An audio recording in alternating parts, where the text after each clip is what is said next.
You are listening to Productivity Straight Talk with your host, Amber De La Garza. Amber is a sought-after productivity coach, trainer, speaker, and writer who gives entrepreneurs the straight talk on personal productivity. No BS, fluff, or overused jargon. Just actionable strategies to get results and succeed in business. And here is your host, Amber De La Garza, the Productivity Specialist.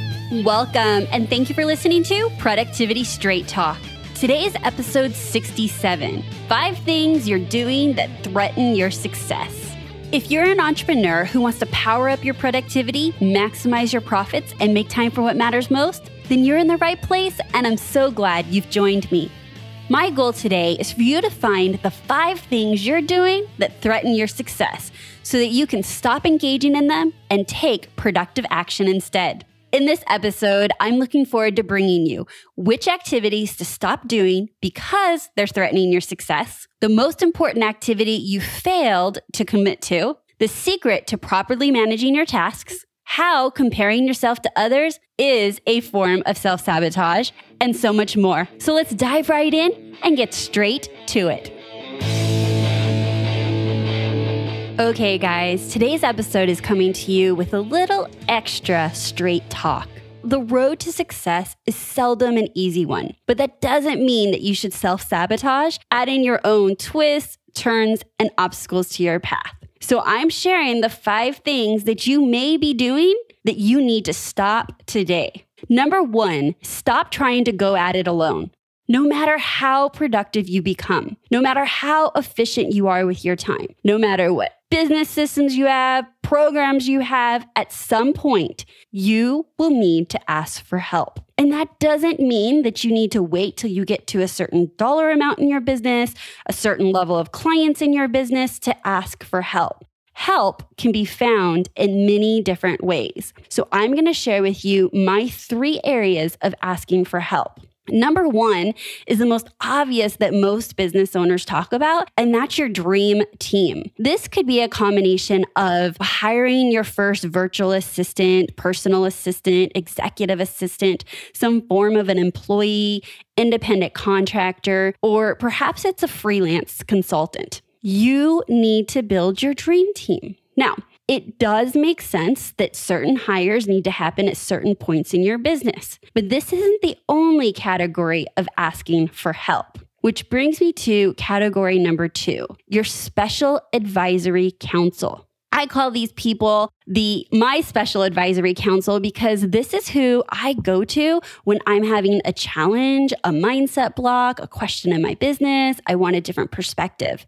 And who are those people? They are the people that are a phone call away. They can be your business coach, your mentors, your peers that are in your same industry. Perhaps it's a mastermind group that you are belong to, paid or not paid. Maybe it's an association, and so you have a lot of peers within your local association chapter. I call these people my special advisory council. And some of those cost money, but a lot of those don't. And this is really about building relationships with people that you respect and having the ability to not get in your own head and actually ask for help when you need it. Next is number 3. The number 3 category under not going it alone and building out your team is your posse. Now, your posse can be a combination of a lot of things, but my posse includes my spouse, which is my husband, Joe, my nanny and personal assistant that helps with at-home stuff and personal things like grocery shopping and going to Target and taking my kid to practice, definitely part of the posse, but also my friends that actually fill a very, very big role in my life.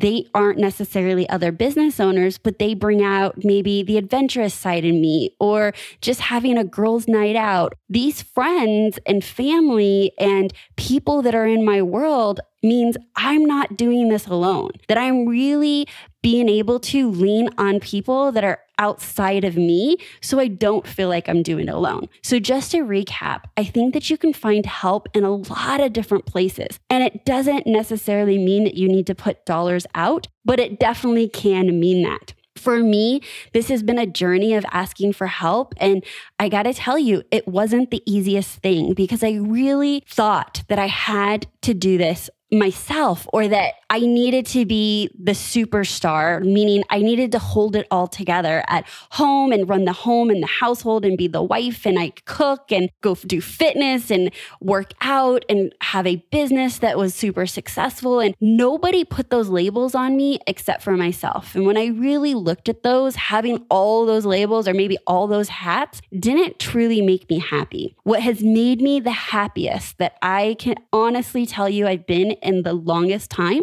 was the day that I decided to ask for help. And since then, it has only gotten better because now I get to stay in my zone that I absolutely love more often than not. And I've been able to carve out a lot more free time, a lot less stress in my life, and truly enjoy this journey of life and entrepreneurship. So stop trying to go at it alone. Okay. The number 2 way that you may be sabotaging your success is stop reacting to your day. Now, I actually find this to be true in many of my clients when I first start working with them, is that they are literally living in a very reactive space, meaning everything is putting out a fire, reacting to what someone needs from you, your clients need from you, what the next email is, and literally jumping from one fire to the next to the next. And instead of perpetually reacting to your day and having to operate from this firefighter method, I highly advise implementing some specific strategies so that you can get in front of it and be more proactive and strategic. The more often that you can be proactive and strategic is a space where magic happens in your business, because no one is coming to you telling you how to slay your goals when you're putting out a fire. But the more often that you can be proactive and strategic with your day is when you're going to find space for projects and high value, highly productive tasks to get done. Some of the methods that I share frequently of moving from reactive to your day to proactive in your day is getting into the routine and habit of planning your day. Planning it the night before, and when you close up today, that you already know what it is that you're going to accomplish for tomorrow. Now, I did an entire episode about this. It's episode 13 called Conquering Your Day Using the 5 Daily Planning Pavers. So I have a framework that I share with you on how to plan your next day. But essentially, I think that if you haven't listened to that episode, you need to go back and listen to it. But in a nutshell, it is a habit. It's a choice to plan your day. And yes, almost no day goes as planned, but I guarantee that if you plan your day, it will go much closer to a productive, more strategic, more thought out day than if you just fly by the seat of your pants. So that is a productivity must-have, is that you plan your days. The second strategy that I share frequently is to create a success schedule. And some of the elements that go in the success schedule that I teach is time blocking. And I truly believe that we need to get our most important projects and tasks on our calendar and scheduled in the method of time blocking. And I share with you my strategy for time blocking in detail in episode 11, which is how to get shit done, time blocking strategies that actually work. And again, this is kind of a recap of a lot of episodes, but all that means as I was putting this show together is that thus far, I've brought you a lot of good content where I did entire episodes that go deep into this. And I didn't want to bring all of that up again because I wouldn't be able to do each topic justice in this one episode. So again, if you want to create a success schedule and you're not right now knocking it out of the park with time blocking, then go ahead and go take a listen to that episode. Number 2, under the success schedule, one of the other elements that I put into that is designing winning routines that I honestly teach and preach that routines are habits stacked upon each other. And there's nothing more proactive than working your day with success routines. And again, as you may know, I did an entire episode on that, which is episode 17, is how entrepreneurs can create productive routines. So if you currently feel that you're missing success routines in your schedule, you want to revamp your routine, which by the way, I just revamped my routine because it's back to school and my son just went back to school. So we're back on a more regimented schedule. I think that it's a great time and season to relook at your routines. I also think, just my own, is that routines are always evolving. And you almost would think routines should be not evolving or changing, but they do. A good routine is going to always be in alignment with your current goals and the things that you want to accomplish. And if you're always on a path to accomplishing your goals, then it would make sense you've got to create new goals and therefore revamp your routines. So definitely go take a look at that if you feel that you may be sabotaging your success by not having success routines. And the last little thing that I want to share with you about creating a success schedule is something that I think literally eats so much time away from business owners and entrepreneurs, and that's checking your emails. I know that there is a ton of wasted time, lost time, inefficient time. You put whatever label you want on it, but literally people are living in their email box. And so long as you're living in your email box, you're never going to be slaying those most productive activities from your to-do list or achieving and going after your goals. So I highly recommend that you have specific times in your schedule that you're processing your emails. If you don't know how to process your emails versus checking your emails, then make sure you go back and listen to episode 59, which is Email Inbox Insanity, How to Tame It, Then Maintain It. I break down my entire 5-step methodology on how to get control of your inbox and not to live in it. So just to recap, number 2 is stop reacting to your day. And the 2 tips that I'm sharing with you today is to make sure that you're planning your day ahead of time and you're creating and working your day from a success schedule. Number 3, stop running yourself into the ground. I think this one is a huge one because wherever we're at on our entrepreneurial journey, if we're not in alignment with the mindset that serves us well, we might mistake being busy and hustle and grinding and working long days the way to success or the way to achieving those goals. And I'm here to tell you it's not. And I can tell you because I've done it the incorrect way. I've done it with the mindset of saying, well, yes, I'm productive, but if I can be productive even more hours a day, how much faster can I reach my goals? And so for me, it wasn't necessarily wasting time that created the additional hours in the day.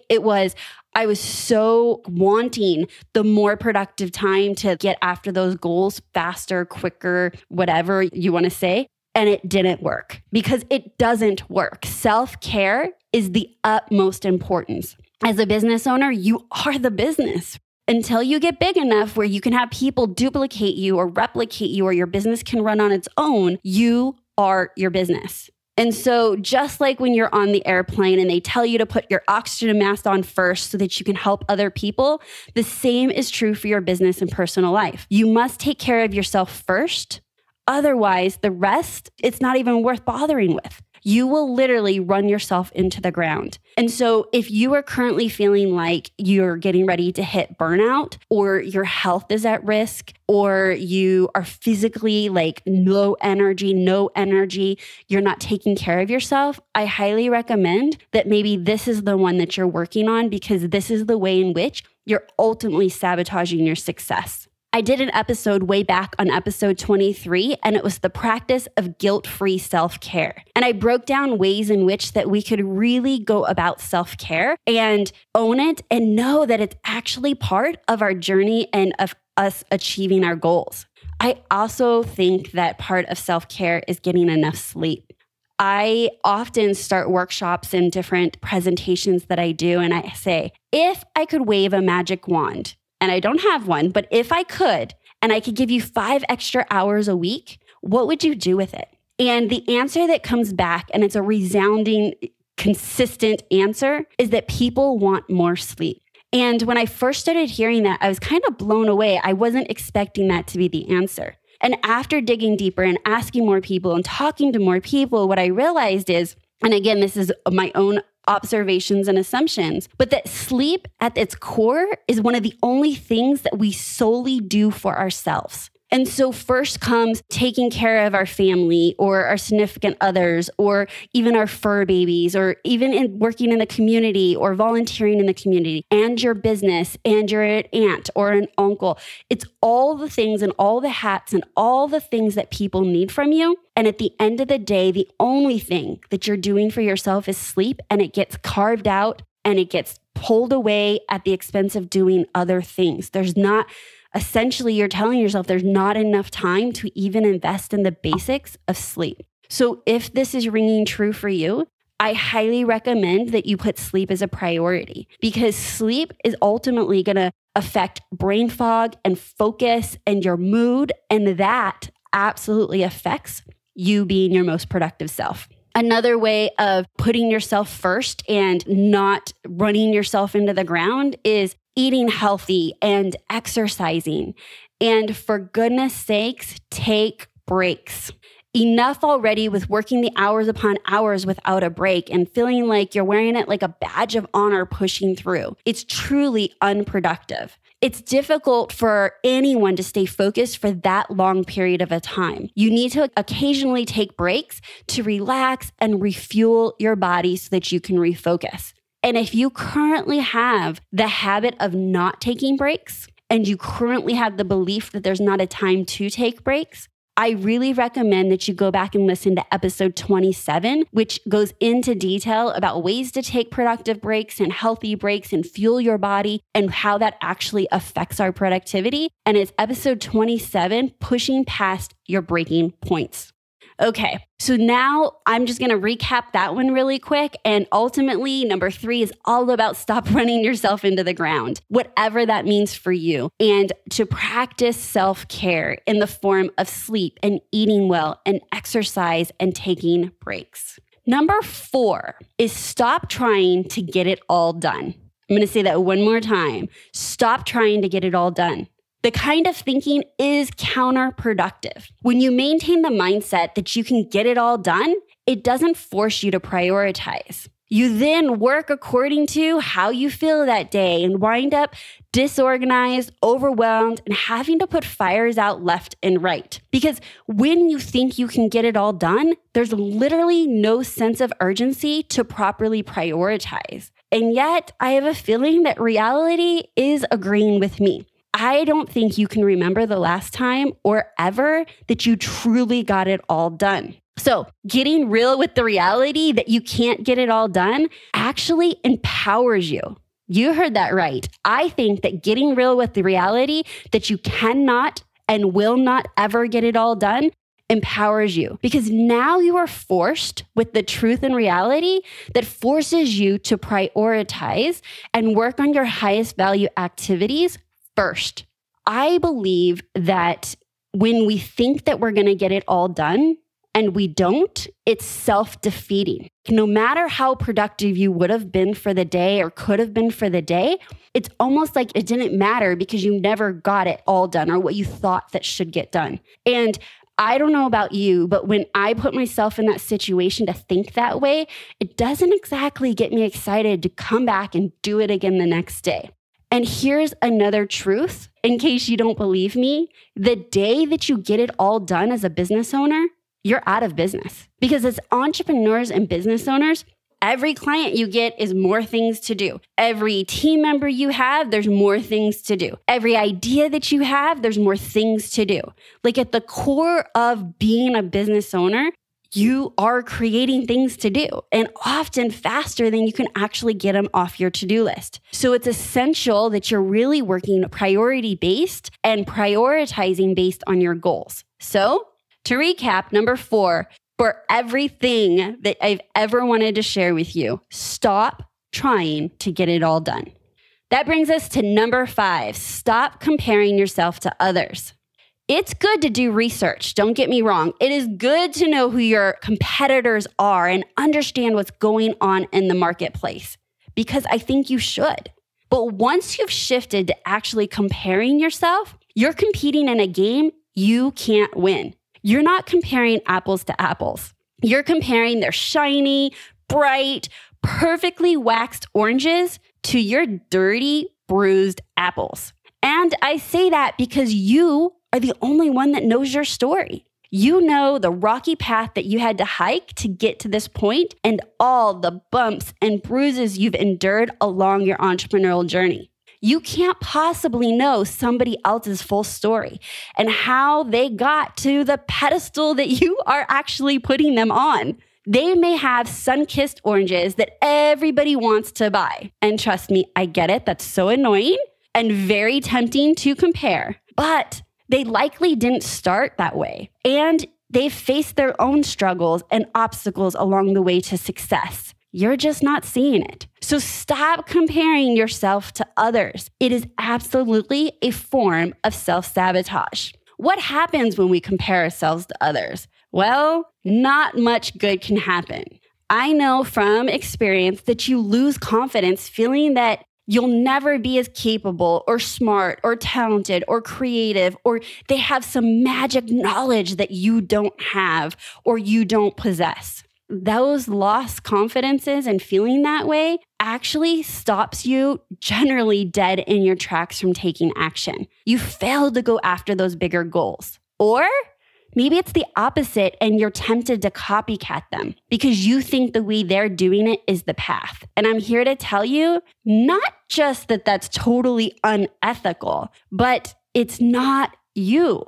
Perhaps imposter syndrome creeps up and you think, who am I to do X, Y, and Z? Who am I to help my clients do this? Who am I to? And you fill in the blanks and you really, really feel that you're just waiting for someone to find out that what you're doing is imposter. You're not showing up as your authentic self. I encourage you to stay in your own lane and do your best. Because you could be driving an expensive BMW capable of taking you anywhere you want to go. But if you fill it up with the diesel gas meant for someone else's truck, let's just see how far you get. Judy Garland says, always be a first-rate version of yourself and not a second-rate version of someone else. If you are a competitive person and have a competitive drive that actually fuels you towards success, then right on. But don't compete with others, compete with yourself. Grow in accordance to your unique gifts. Track your own metrics. Watch your own growth exponentially and stop watching someone else's. Furthermore, if you were to walk a day in someone else's shoes, you might actually find they stink. Compare yourself to others and you're only sabotaging your success.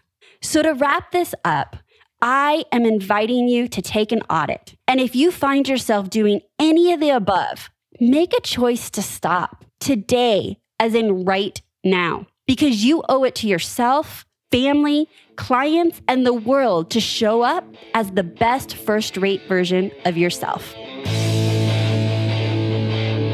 All right.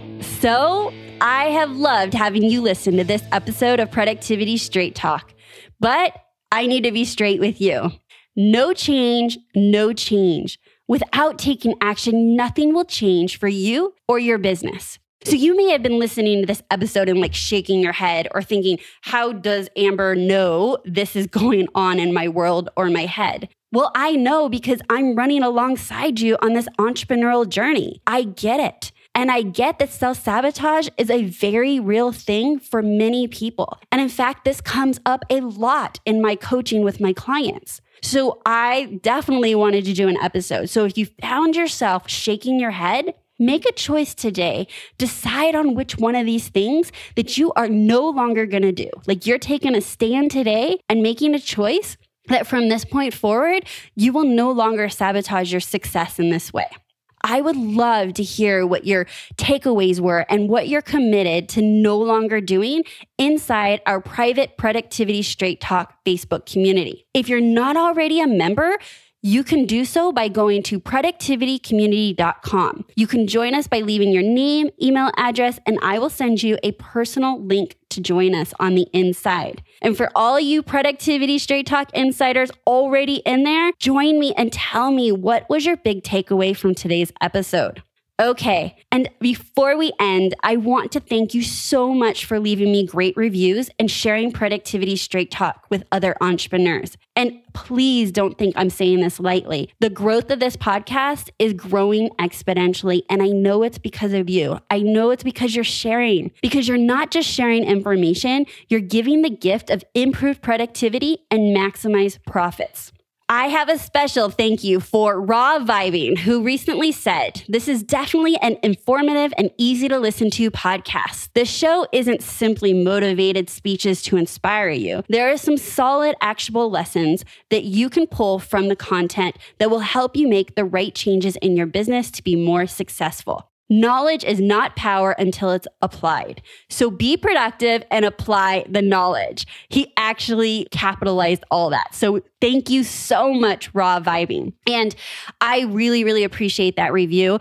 I feel that when I get reviews like that, I know that the work that I do here on this podcast is serving you in the way that I intended, because I totally intend to not just motivate or empower, but truly inspire action taking. So that's my straight talk for you today. And until next time, have a productive week.